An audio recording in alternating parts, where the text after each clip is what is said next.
Welcome to Wellness Spring, Louisa. I'm so happy to have you on the show today, and I'm absolutely delighted that our lovely communal friend Tanya Castillo connected us together. So welcome. Thank you. Thanks for having me on the show. It's lovely to be here.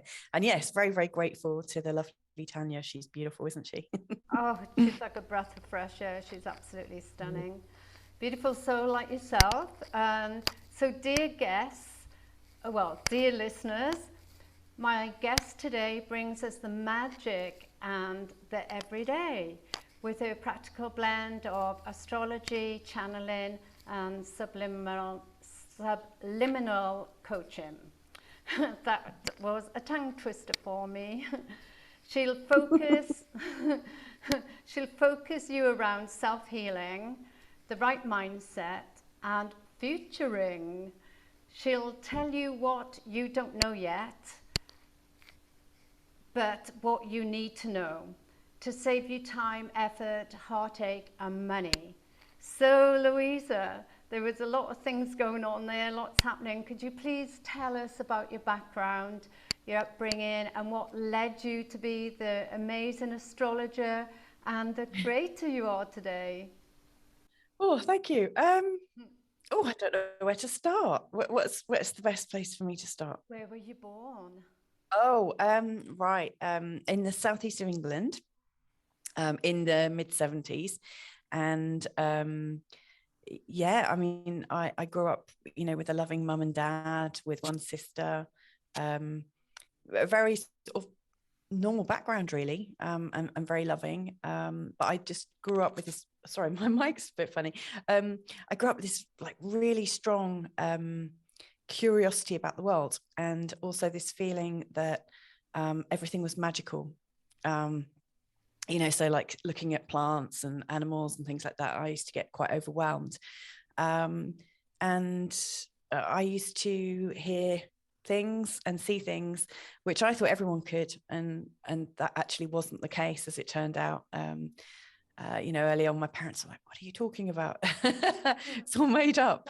And so really my childhood is really sort of like typified with knowing that there was magic in the world, but not really being able to express it or articulate it. So I spent most of my life learning how to find myself able to do just that. So it's been an interesting journey. I mean, I just had a very sort of like normal education, and I favored arts and philosophy and religion. So everything that's kind of about expressing beauty or expressing faith in some way. And I've never really considered that I have a faith, but I've always believed that there was a God, and I've always seen evidence of that around me, in the form of seeing auras around trees. And so I had a position to study fine art and philosophy at university. And then but before I was due to go, I had a dream. And in that dream, my late grandfather came to me and just kind of gave me this poem. And it was so strange because the next day I woke up and I just knew I needed to leave the UK. I knew I needed to go to France, and I knew that everything was going to be okay. So, I said to my parents, I'm leaving. I'm going to France. I'm not going to university. Can you drop me off at the ferry? And you're like, what? I was 18. But I intuitively made my way through France and found myself to safety. And it just enjoyed living out there for about 5 years. So it was super cool. And it just all kind of follows on from there, really, kind of just following the next intuitive clue. And now I'm living in Portugal. Yeah, so I'm sure your parents would have freaked out when you said, I'm not going to university, and drop me off. They would have been like, or maybe she's having pre-university nerves, or, what's going on here? How did they accept it? Because I'm sure they wouldn't have been very happy, because I know you keep saying education, a normal education, but I know you're homeschooling, so it depends on your version of normal. I know in France they do a lot of homeschooling. Yeah, I think they were pretty shocked and horrified. What fascinated me was like I went to a grammar school in the southeast of England, and um, so I grew up with people telling me that I was like the cream of the crop and should go to university, and that if we go to university, we'll have an assured career and all this kind of stuff. But I always felt very sort of disenchanted with the idea that if you are sort of intellectually seen as the best, that it leads to some kind of praise and glory. There was something about it that just felt really off. And I also didn't know what I wanted to do at that time. So I didn't see the point in studying for, I was going to choose fine art and philosophy because it felt the most akin to my personality, but I couldn't see how that was going to help me in a job. And so there was a bit of resistance there, or a lot of resistance. But even though I went to this sort of very good school, my mum and dad, neither of them had gone to university. And so they were talking that I should go to university, like it was the thing. They realized it was a possibility for me. But it was not part of their culture. And so, where I had friends being hothoused by their parents, dropping them off at university at the weekends so they could go and have a look at all these different places and possibilities. My mum and dad never did that. So I didn't really think they were that invested, other than the fact that maybe their child could go to university, if that makes sense. But they were shocked and disappointed that all of a sudden I, just chose to up sticks and leave. I think it was very sudden for them. I gave them 1 day's notice, which is very sudden. I mean, I've got a 10-year-old, a 6, and a 3-year-old, so I've got all this to come. But I know that I would be very shocked if my children were to do that. However, it had a happy ending. It's been great. But as my dad dropped me off at the ferry port, his last words, not like "have a great time," it was like, "Why can't you be normal?" And so, at the back of my head, like when I did sort of head back to the UK, I was feeling very emotional about going back home. I actually was in the UK for about 3 or 4 days before I even went home. I was staying with friends because I just felt a sort of like pressure from my dad's emotionalism, at the time. And I can understand why he was emotional. I was his first child and just leaving, and they didn't understand what was going on for me. What I recognize now as a parent is that I think culturally we don't have to get on with our children. Like for instance, we would like to live in 3 generations. We'd like to live in a household with more connection with our family. And we've just had my mother-in-law staying with us for just shy of 3 months. It hasn't quite worked out as we're expecting, but we are open to continue to sort of like practice until we get it right. But what I notice about my parents' generation, my husband's a bit older, and his mum, they've raised us as if they don't expect us to live nearby. And there are these huge amounts of no-go areas, like the conversation between parents and their children can exist between this bit here, but you can't go beyond that. And if you do, you're being disruptive. And so I just realized from an early age there were certain limitations. As much as I was idealistic about wanting to be able to talk to my parents about anything, when I've shared certain things with them, it's freaked them out. So it's probably informing how I am as a parent, and why we one of the reasons, just one of many reasons why we choose to currently homeschool. Obviously, if they change their mind, then we'll do what our children are wanting or what they need. But right now, we're doing all we can to foster closeness so that we can have these conversations, and that we're open to them. So who knows? We never know how it's going to go, do we? So Exactly, especially in the current climate, everything is uncertain. So I guess, the only thing we're certain of is change. And yeah. Before I carry on with what you were saying, I'm curious to know, what did you do in France while you were an 18-year-old traveling for all those years? Well, I was very lucky. We'd had quite a few trips, like camping and staying in like in tents. like for Eurosites and Eurocamp. So there were self-drive camping holidays. And so I made my way to one that I'd stayed at previously. So I knew that there were toilets, I knew there was a bar, I knew there was a beach, and I didn't know why I was heading there. I used my necklace and sort of like made a pendulum over the map of France. So when I arrived in France at 18 and like burst into tears at Calais, thinking, oh my God, what have I done? I just took my necklace off. I heard this kind of calm voice of my granddad. I heard the poem that he'd recited to me, you know, in my dream, and held my pendulum over, or my necklace over a map. And it just pointed in the direction that I already knew. So I booked a ticket on a train and took the first step and got to Paris.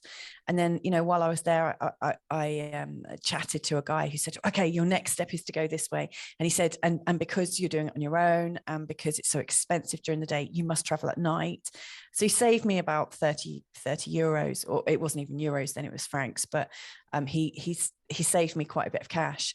However, as I was stuck in Paris for 5 hours, I actually ended up spending that on whiskey. But, you know, we learn. So I had these, I mean, you have all these like experiences, don't you? And, you know, I look back at some of the experiences I've had and I just give thanks for them, really. You know, I was very lucky that, you know, I met all these little guides by the side, and I hope really, you know, through the act of my existence, that I'm a guide by the side for other people as well. So, you know, I think wherever you are, whatever stage in life you're at, there's always somebody nearby who just has that little piece of information. A bit like one of my favorite books, which I read really early on, was the Celestine Prophecies. And in that, you know, people go on this magic adventure, and, you know, the moment they get that feeling that, that seems familiar, that's you know, that's when I sort of think, okay, there's a clue for me here somewhere, and, you know, the next clue emerges, and then you know where you're going. So I had this very strong clue as to where to head. And then the day I arrived, sorry, it's 7 a.m. here, so I'm a bit croaky. When I arrived on this campsite and I used their toilets and had a shower and freshened up, went for a coffee at the cafe. There were some reps from a British company, and I overheard them saying, oh, we've lost a member of staff and this, that, and the other. And I got chatting to them. And the next thing I know, they're saying, well, you know, we've got this tent free for a week, you know, until we get a replacement member of staff. Do you want to do it? And so, like, every step of my journey was like that. I just followed my heart, and I was provided for. So that's literally as easy as it was. And I had some moments where I thought, oh my goodness, surely life can't be this simple. And now looking back, I can't even begin to remember how simple it was, almost, because we get bogged down with ideas of jobs and where the money's coming from and running a car and this, that, and the other. But as an 18-year-old with just one holdall, I didn't even pack a sleeping bag. I mean, that was crazy. Like, when I look back, you know, I went out with a radio, pads, some stamps so I could write to my family, some makeup, I think 2-3 changes of clothes. And that was pretty much about it. So it's bonkers. We've had similar backgrounds, upbringings, because my parents were the same as yours, and I went to a grammar school and I sabotaged going to university, and I just did travel. So it sounds the same. And can you tell us how you got into channeling and then onto astrology? Yeah, sure. I guess I've always been a channel. And when I was about 11 and I started getting pocket money, I was very studious and a bit of a loner. You know, I didn't really fit in with my own peer group. So when I got pocket money, rather than spending it on sweets, I walked to the bookshop and picked up, you know, I was just looking for some kind of self-help or some, I don't know. And I found this compendium of intuitive arts. And so it was like this Bible that spoke about astrology, it spoke about cards and palm reading and things like that. And so I started to piece together my birth chart. And at the same time, I started to learn how to read palms. And so the two of them grew at the same time. So like my mum and dad had a very, and still do have a very strong community around them. And so I remember things like going to Alton Towers on a works day out for my dad. And there was like this coach full of 60 odd people, you know, and I went up the aisle reading palms to practice it, you know, so I was quite confident and wanted to give it a go. And a strange thing happened. The more I practiced, the more I realized that I wasn't really reading their lines. Something else was happening. So, you know, the moment I was holding somebody's palm, like images and words and sensations were kind of flashing in my mind body system. And I just trusted them. You know, I kind of played with it. It seemed a bit strange. And then as a teenager, when I went to parties and I was feeling a bit of an outsider, I would just do my party trick, which was to read palms. And it's, you know, it's a great way of breaking the ice without, you know, revealing that you're actually really nervous or shy. And so I got to really practice it and to practice my intuition. And when I was 19, I spoke to my grandmother and said, look, I really love astrology. I really want to study it. I mean, that was what my passion was. But, you know, my parents were like, we'll support you to go to university and get a degree, but we won't support you to study astrology. Because, I mean, I can understand why. I mean, it just seemed a bit weird. But my grandmother just gave me some money so I could do a correspondence course on astrology. And so I just did that, you know, behind the scenes. So I worked in tourism. I worked for 2.5 years for air tours. And then just because of like speaking,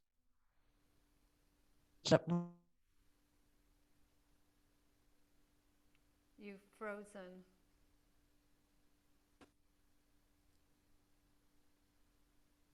I'm so sorry, I'm back again. I don't know what's going on with Zoom today. So yeah, so I was just following my nose really, and studying astrology and working for like campsites, and doing it behind the scenes, and then eventually I moved back to the UK, and got work in a bank, which really wasn't me, but it was an international bank, and I could get a mortgage and things like that from my then partner. I was in a relationship for 11 years. And, you know, had a very, very normal life, but it just wasn't really calling to me. And the astrology was something I did behind the scenes. I did it, you know, it was my go-to. You know, so if it's somebody's birthday, I would draw up their chart, but I just didn't have the confidence to make my living that way. And you know, in that time, I also studied hypnotherapy, NLP, neuro-linguistic programming, Reiki, worked with crystals, all sorts of things. So I was always doing it behind the scenes. And that relationship didn't work. By that time, I was working as a freelance trainer, because I love like coaching and guiding, and I had my own business. So, you know, that's like cutting forwards 11 years. But none of it was really grabbing me. You know, I had a great freelance sort of business, I guess, but I just wasn't very at peace. And so I jacked it all in and or kind of put it on ice. And newly single, I went and lived in Bali for the best part of 9 months, loved it, and was determined that was where I was going to live and kind of work in Singapore and kind of flip between the two.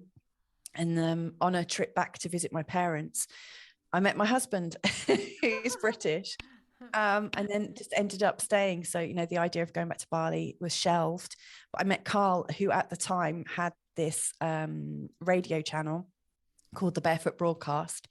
And so he dealt with people that were healers or coaches. And so he celebrated it. You know, I was one of the guests on his show. And we hit it off. We conceived a child very quickly. And you know, whilst sort of phasing out my consultancy work, I was, you know, he encouraged me to, you know, pick up the threads with my astrology. And yeah, since then I've just been practicing. I think, you know, if you've got a skill, put yourself in an apprenticeship, which is what I did. I just worked for free for many years, just practicing and getting feedback. And then, you know, after a while, you just build it was just a really simple and elegant process. You know, I just did what I loved, and then said, okay, I'm now happy to take donations. And then I'm really happy to work with people on a monthly basis. And it's just grown from there. And now I've got more work than I can cope with. But it's great. Fantastic. And do you want to explain to people what a session looks like with you? Because I know you do so many things. You even do stand-up Q&As to live audiences, but I believe you help people in every area of their life. Yeah, like my actual paid work, because I like you, I do shows and interview people that are, you know, doing great things, you know, people who are trying to uplift humanity. So that's I consider that to be my work as well, but it's not my paid work. I don't get anything for it. However, I get so much satisfaction and pleasure, and I learn so much. So to me, that feels like another apprenticeship that I've put myself under, you know, as a facilitator. But with my actual sort of coaching work, most people I work with, I'm working with on a monthly basis, because for a lot of people that contact astrologers, they're looking for a first aid astrology session, you know, like they've hurt themselves and they want to know the next step. And so I'm very happy to work with people like that, because we all have these emergency situations, don't we, where we need a bit of guidance.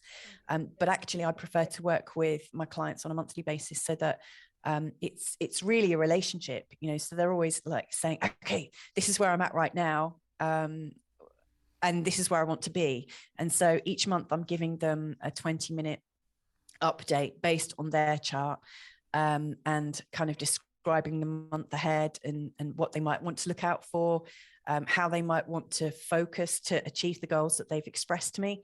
And in that, I can look out for their family, their friends, their business, launch dates. So like, I've got a couple of people that I've worked with who use astrology and coaching for their investment portfolio, which, you know, I'm not a financial advisor and I don't claim to be. However, based on their details, you know, I look forward for them in terms of their investments. And yeah, so I was doing that for quite some time, with other people who've, like, I've got lots of small business owners on my books, mostly women, and all around the world really. But there seems to be a lot of people right now on my books who are in America. And so it's these small business owners. So for a lot of people, I'm looking for launch dates, helping them with their staffing issues and things like that. I've got quite a few mums as well, obviously mums and dads, I guess, and helping them. So I give a broad spread, but ultimately, however I'm helping them on a monthly basis, most of them are also on a spiritual journey. So they're all, we're all in it together. We're all kind of learning together. And for me, one thing I've learned is to be unafraid to say, okay, this coaching relationship, it's time to end now, you know, because one of the things I've realized in this last 8 months or so is we are all expanding together. And so everyone that I'm working in connection with, if they're not openly expanding, then at some level, the rest of the people that I'm coaching, we're all kind of being pulled down. My resources have always got to be going up and up and up so that I can support my clients in the same way. And so I just think we're all on this up.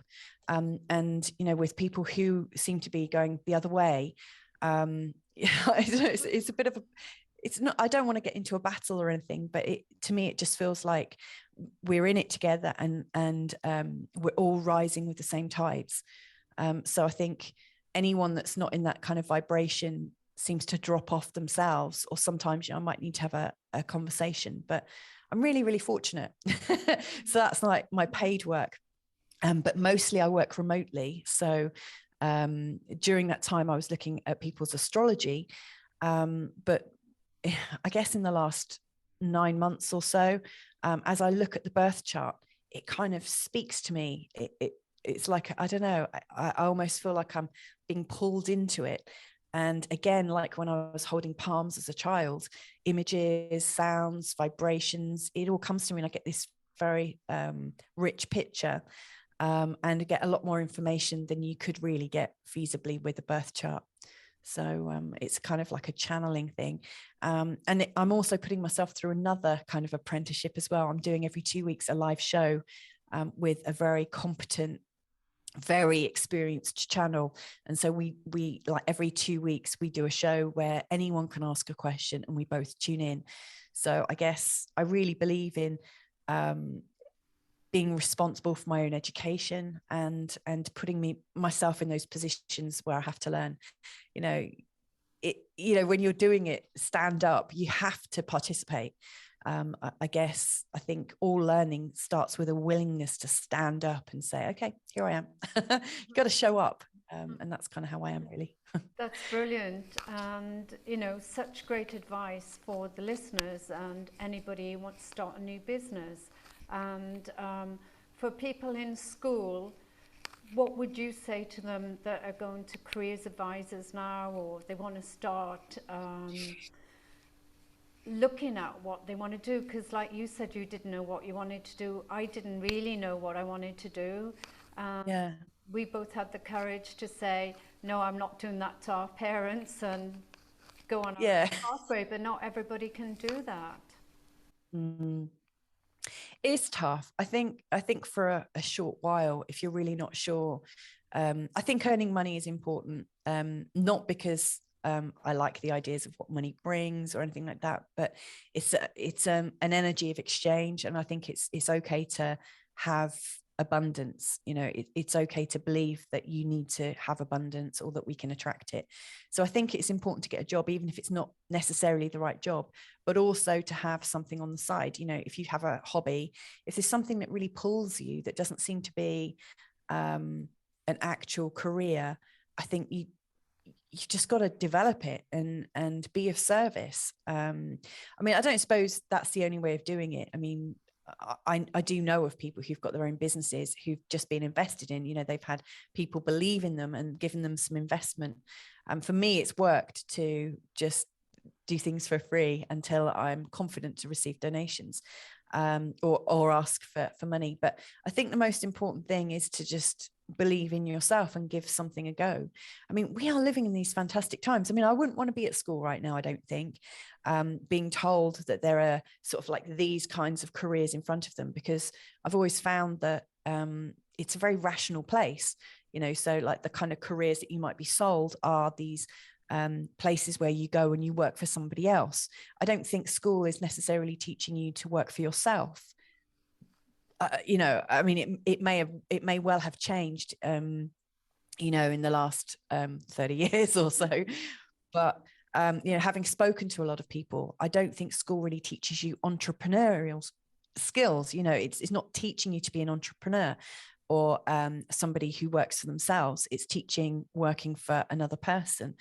And so I think you have to get out of that mindset if you're going to put yourself out there. I think be around as many people who work for themselves, who have, I've busked my way forwards, I guess. When I was in Bali, I was actually working as an astrologer and a coach and a hypnotherapist in Bali.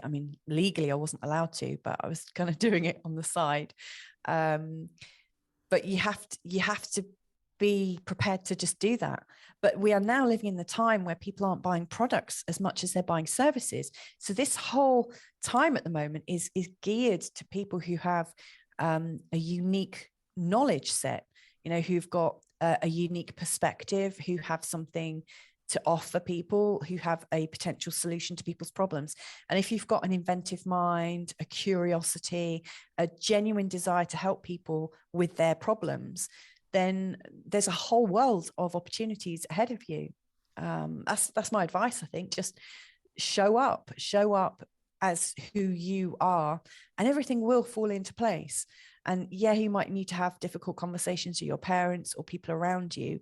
My first partner, his family were deeply religious, and I think probably had some thoughts about what astrology was, and the role of guides.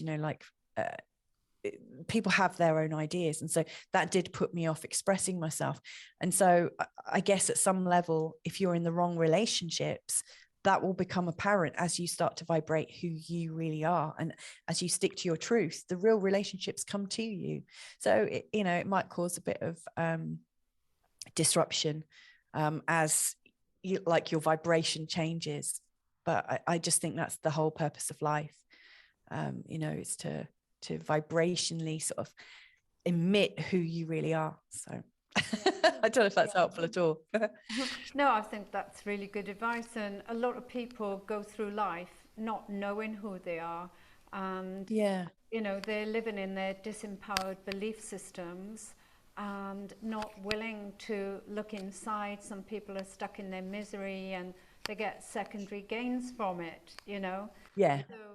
And they don't realize if you let go of these disempowering beliefs, like you be stepping into your power and you would be glowing and shining, and the happiness that you would find is going to far outweigh the secondary gain from being, poor me, the victim role, for example. Mm-hmm. And it was good that you said that you let go of clients who are bringing you down and not expanding, because it's affecting the whole group, because we're all interconnected, and what I do or say, affects everybody around me. So it's like throwing the stone in the pond and the ripple effect. But I truly believe that we're all here to be of service, whether it's to humanity, the planet, or to ourselves. We have to definitely do the work on ourselves, and with all these lockdowns and restrictions, we've all had the opportunity, but whether we've taken that opportunity is a different matter. But what else would you advise, during these uncertain times? Well, I really want to go back to what you were saying, Beverly, about secondary gains, because I think that there's something very compelling in that. And like, no doubt I've had to battle my secondary gains, like becoming aware of what you're gaining from staying put or staying in a particular pattern is really important. Like I loved smoking for years and years. Like, we just smoke sometimes 2 packets a day, like 40 cigarettes a day. And I can't believe I ever did that, but I did it for years.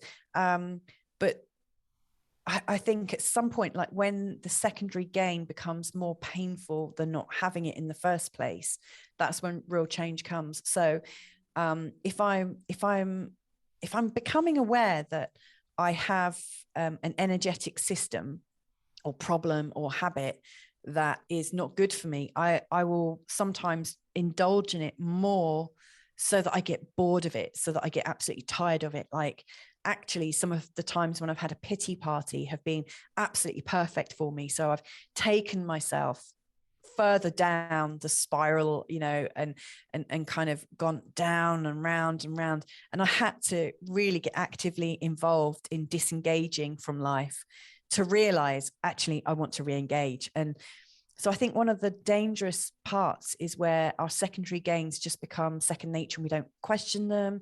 And that we just get really happy to live in this kind of little bandwidth.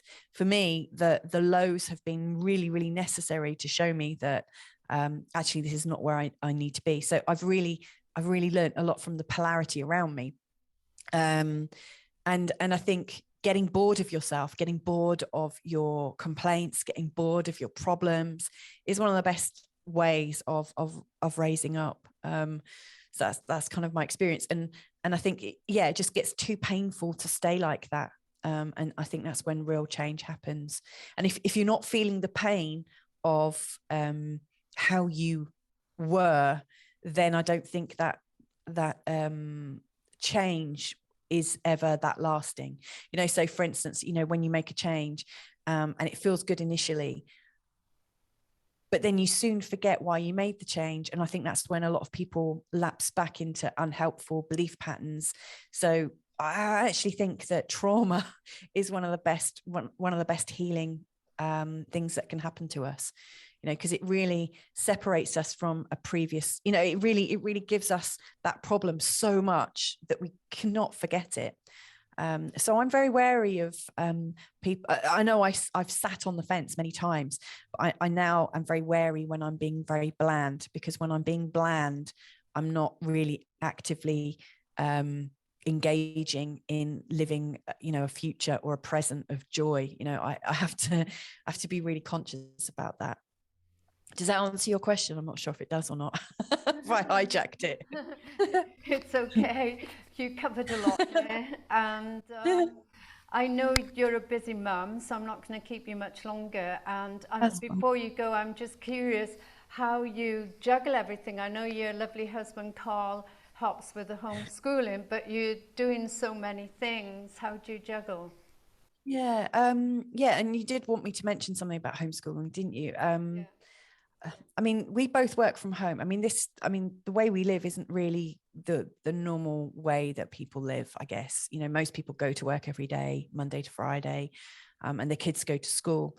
And early on, like when Carl and I first, had our first child together, because he's got two big ones who've gone through education, one's in her 30s and the other's in her 20s. So, one went to university, one didn't. And so my husband has experienced children going through all different routes of education, and he's very open to that. When we had our first child, he had a job that gave us accommodation. So we had the luxury of me not needing to work, but most families need two people to work, one to earn, what's required to pay for the house and some of the bills, and the other to pay for the food. It usually takes the input of two people. But we had the luxury for 5 years of me just earning a bit of pocket money here and there. And so that was perfect for me practicing with my business and not needing to go out to work straight away.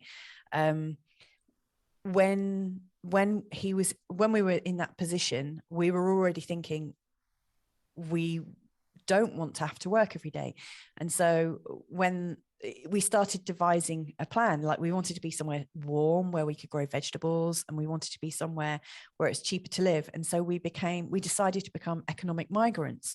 We realized we couldn't live and work and homeschool in the UK. It wasn't going to be possible for us to do that unless one of us was earning a load of money working part-time, and neither of us were in that position. And we're not now. We earn more than we need, which is great, and we both work part-time. And we're lucky that we live in Portugal, where it costs less. We don't need to heat our homes as much. That's going to be a huge issue for people in the UK right now. And we can grow lots of our vegetables and our fruit and stuff. So the whole lifestyle is premised on us being at home. And the marvelous thing is we can be at home. And so Carl and I are swapping. This is the hot seat. So in an hour, he's going to be doing his live stream. And he's going to be here for a few hours, and I'll be with the children. And then we'll swap over, and I'll do my 3 or 4 hours work. Sometimes I work in the evening, and then literally from midday we go out as a family and we're learning and experiencing life. So we always manage to have a good 5 hours, all of us together. And also we both kind of go off and do our own thing. And I was very nervous about homeschooling because I haven't come from that background at all. And so I have to really battle my own sort of programming, the idea that when you're this age, you should be able to do this. And of course, I did well at school. But the biggest thing for me is recognizing that my children will only learn something if they want to. And until the reason arises in them that they need to learn something, I would have to sit them down and bully them to do anything. And I actually think that is how it is in school. The bullying from the teachers and the actual system might not be that apparent. But when you're sat in a class with a load of other people, and then, that's an unusual situation to find yourself in anyway. And we've kind of described it as it's really natural for all people of the same age and the same experience level to sit together and learn together. Where in nature do you see that? You don't, because it's not the most effective way to to develop people, the most effective way to develop people is in naturally, like, you know, in natural families, you'd have an older child, a younger child, aunties, uncles, and people with lots of diverse experience. And so we try and give our children as many sort of like experiences where they're with people of different experience levels, ages, where they're learning from each other. And it wasn't really until my son, I was trying to teach phonics, and, you know, I got all these flashcards. So, I mean, when we came over to Portugal, most of what we packed was actually homeschool resources. And I tried to play with them religiously with my eldest, and he just wasn't interested. But he was really fascinated by Pokemon, and he was really fascinated by computer games. And, you know, a lot of homeschooling parents will say, want to watch that screen time, you can't do screen time, it will rot their brains. But actually, when I allowed him to do what he was interested in, he wanted to learn about the characters, and all of a sudden he wanted to play with other children. And to do that, he needed to read. And I cannot, like, it sounds unbelievable, but literally within about 3 weeks, he was reading and he taught himself. I mean, obviously I'd sown the seeds because I'd had flashcards and tried to do things, but you know, sometimes there might have been like 2 or 3 weeks between us using flashcards. And so it's just a vague and distant memory, but all of a sudden, every one of his experiences in life, you know, where we've been at cafes and he's seen words and he's not read them, but he's just seen words. All of a sudden, everything started to make sense. And of course, got like foam letters in the bath, you know, for the wall tiles and things like that, so they can play and make letters, make words. But the biggest thing that I've learned is until they're ready to actually use the skills, they're not going to learn it organically. But when they are, then the organic learning takes place, and it takes place really rapidly. He reads, like when he reads, like at school in England, and I'm sure you will remember, we learnt like short words first, and then we started to learn longer words, and we started to put them together. And it was, I remember reading like Meg the Cat, and, you know, these like really boring books, and that was what was deemed interesting or relevant for the age group. But when he started reading, he didn't start with these small words, much as, I mean, I was trying to force him into those books, but he just picked up something. And because he learned to read it himself, he was reading long words and complicated words as well as the small words at the same time. And he could do that because our brain is brilliant, but we're not taught that at school. You know, we're taught that actually learning has to happen in these really tiny bite-sized chunks, and it's only possible in this kind of space. But the reality that I've observed with my son, my daughter's going through the process right now, she's ready for it. My 3-year-old, who we've not taught any letters or words or anything to, he's learned from his older two, and from bath times with the foam letters. We were driving through town last night, and he all of a sudden said S-T-O-P. Wow. Stop. And we were just driving, and that's the first thing that I've noticed he's read, and we've not taught him anything, but it's arisen in him the need to understand what that sign is and to recognize those letters and to put them together. But he's observing what's happening with his elders. But of course, if you're all sent to school straight away, the kids aren't interacting with each other as much as mine are. You know, mine are always together. So yeah, there are some differences in the way they're learning, and it's still an experiment. I have these moments of thinking, is this the right thing? But for now, I think it is, but it's a bit frowned upon. Yeah. You know, the government's not really doing anything to support it. I know you're talking about homeschooling being quite popular in France, and in recent homeschool groups, I've seen people from France saying they're trying to wipe it out. You know, they're trying to force children all to go to school. It's very easy for governments to say, because it's a bit political, you know, to say, if you're at home, we can't check that your child is safe. And so there's safeguarding issues. And that's one of the biggest tales that you hear amongst homeschoolers, is that the governments are saying, you know, we have a right to make sure you're not abusing your children. And where does that line, you know, where's that line between parents having the authority to look after their children? You know, where's their responsibility? So it's a really funny one. It's blurred. And I understand the need to protect children. I also understand that there is a bigger agenda going on whereby governments recognize that when people are raising children to their own standards in their own way, that represents a threat to the organized story. So it's a bit of a political thing, and we're not active in groups saying, oh, look at us, this is what we're doing. We kind of just quietly get on and do what we do, and we're feeling our way forwards. Well, so there you go. I wish you good luck with that, and we could talk about that for a whole podcast alone. I'm so sorry, I really could. I know my friends who homeschool are exactly the same, and they've all brought up creative geniuses, which Wow. children sound they're on their big pathway with a mother who's, you know, a channel and always loved nature, and you know, you're living in nature. You're tapping into that energy field. We are one. I believe that we're all one. And like when we die, it's only our physical body, and then our spirit or soul goes back to the universe. So, you know, we know everything anyway. It's just that we're born as pure innocence, pure spirit. And I, instead of coming to Earth to learn, I think we come to Earth to unlearn.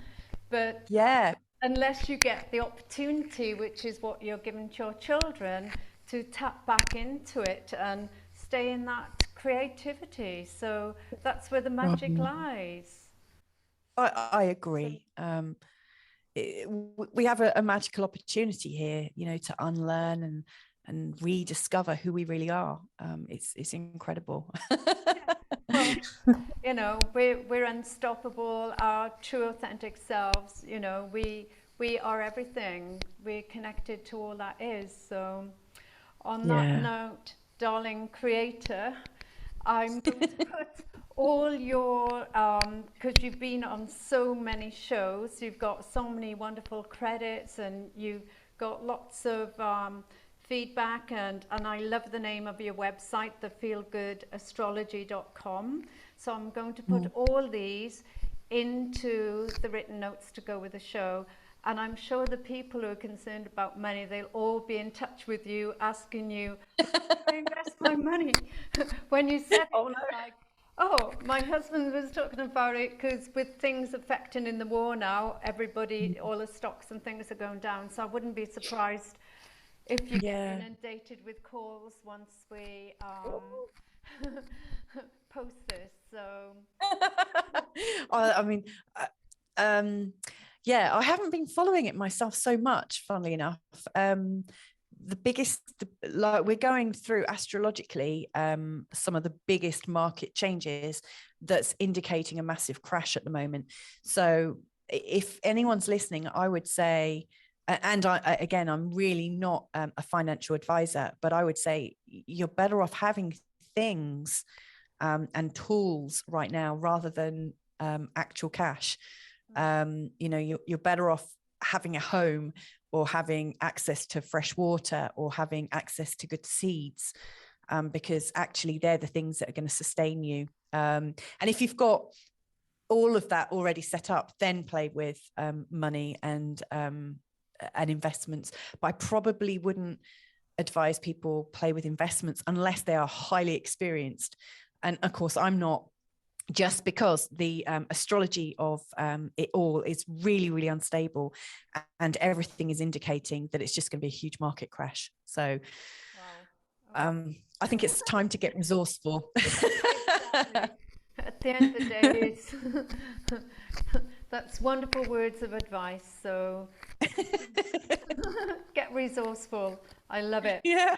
Well, the word is so changeable. As you know, I'm in Sydney at the moment, and we've had horrendous floods, and you know, when I was here 2 years ago, we had all the fires, the most horrific fires in the world. And you know, the world is crazy in so many countries, and I think, you know, with the uncertainty of the pandemic, you know, everything, people are not the people they were yesterday, let alone 2 years. And people just have to realize that the jobs they once knew might no longer exist, and now they've been given the opportunity to create a new life and decide to follow their passion and their heart.